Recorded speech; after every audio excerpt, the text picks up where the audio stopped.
कुलबेली में आपका स्वागत है। यहाँ आप सुनेंगे बाल कहानियाँ, इतिहास के रोमांचक किस्से और हमारी संस्कृति से जुड़ी हुई कुछ मजेदार बातें। मैं हूँ आपका होस्ट ज्ञानेश।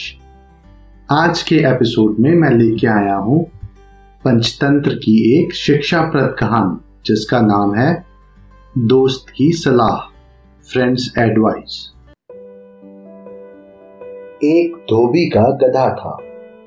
गधे का मालिक धोबी बहुत ही कंजूस और निर्दयी था। गधा दिन भर कपड़े के गट्ठरों को धोने में लगा रहता। गधे का मालिक अपने गधे के लिए चारे का प्रबंध भी नहीं करता था, बस रात को चरने के लिए खुला छोड़ देता था।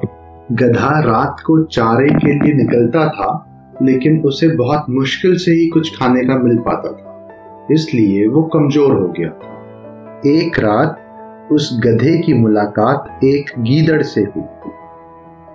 गीदड़ ने गधे को देख के उससे पूछा, महाशय, आप इतने कमजोर क्यों हैं? गधे ने दुखी स्वर में उसे अपना दुख बताया। उसने बताया कि उसे उसका मालिक खाने के लिए कुछ भी नहीं देता है और रात के अंधेरे में उसे खाने के लिए घास भी नहीं मिलती है। गधे की बात सुन के गीदड़ मुस्कुराया और बोला, तो समझो आपकी भूखमरी के दिन गए। यहाँ पास में ही एक बड़ा सब्जियों का बाग है। वहां तरह तरह की सब्जियां उगती हैं। अभी वहां खीरे, ककड़ियां, तोरी, गाजर, मूली, शलजम, बैगन और साग की बहार है। मैंने बाग तोड़ के उसके अंदर घुसने का गुप्त मार्ग बना रखा है।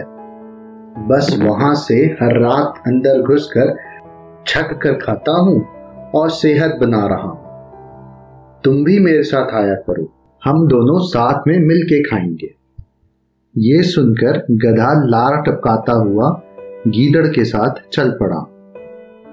बाग में घुसकर गधे ने महीनों के बाद भरपेट खाना खाया।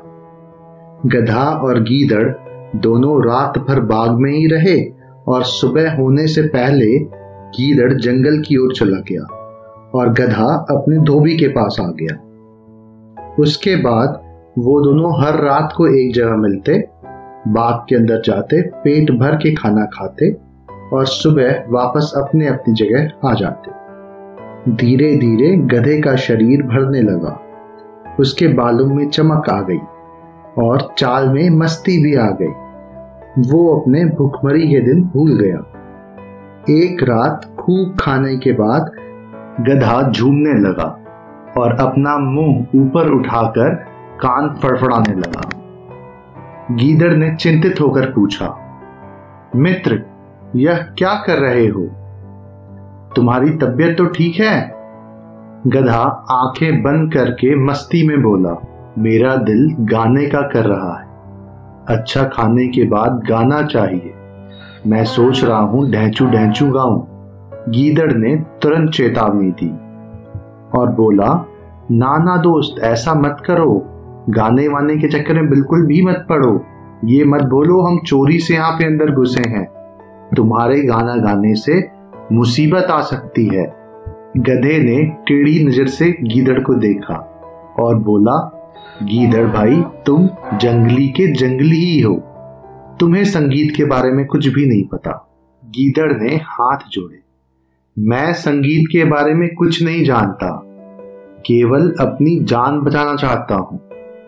तुम अपना बेसुरा राग अलापने की जिद छोड़ो, उसी में हम दोनों की भलाई है। देखो, गीदड़ की बात का बहुत बुरा लगा। वो बोला, तुमने मेरे राग को बेसुरा कहकर मेरी बेइज्जती की है।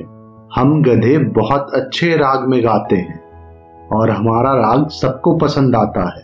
गीदड़ बोला, गधे मेरे दोस्त, मैं मूर्ख ही सही, लेकिन मेरी बात मान लो। मैं तुम्हें सलाह दे रहा हूं, अपना मुंह मत खोलो। बाग के चौकीदार जाग जाएंगे और हमें बहुत पीटेंगे। गधा हंसा और बोला, अरे मूर्ख गीदड़, मेरा राग सुनकर बाग के चौकीदार तो क्या, बाग का मालिक भी फूलों की हार लेकर आएगा। और मेरे गले में हार पहनाकर मेरी तारीफ करेगा। गीदड़ ने चतुराई से काम लिया और बोला, गधे भाई, मुझे मेरी गलती का एहसास हो गया है। तुम महान गायक हो। मैं भी तुम्हारे लिए एक फूलों का हार लाना चाहता हूं। मेरे जाने के 10 मिनट बाद ही तुम गाना शुरू करना, ताकि तुम्हारा गाना खत्म होने के पहले मैं फूल की माला लेकर वापस आ सकूं। गधे ने गर्व से सहमति में अपना सर हिलाया। गीदड़ वहां से निकलकर सीधे जंगल की ओर भाग गया। उसके जाने के 10 मिनट बाद ही गधे ने मस्ती में रेंकना शुरू किया। उसके रेंकने की आवाज सुनकर बाग के चौकीदार जाग गए और डंडा लेके उसकी आवाज की दिशा में दौड़ते हुए आए। वहां पहुंचकर गधे को देख के उन्होंने उसे जोर से मारना शुरू किया और बोला, मारो इसे, यही दुष्ट गधा है जो हमारा बाग चर रहा है। फिर क्या, चौकीदारों ने गधे की खूब पिटाई की। कुछ देर बाद गधा जैसे तैसे अपनी जान बचाकर वहां से भाग। लेकिन अगली रात से उसकी स्थिति वही पुरानी वाली हो गई, जिसमें उसे खाने के लिए दर दर भटकना पड़ता था। इस कहानी से हमें ये सीख मिलती है कि हमें अपने शुभ चिंतकों की बात सुननी चाहिए। उनकी सलाह न मानने का नतीजा कई बार बहुत बुरा होता है। मुझे उम्मीद है आपको ये कहानी बहुत पसंद आई होगी।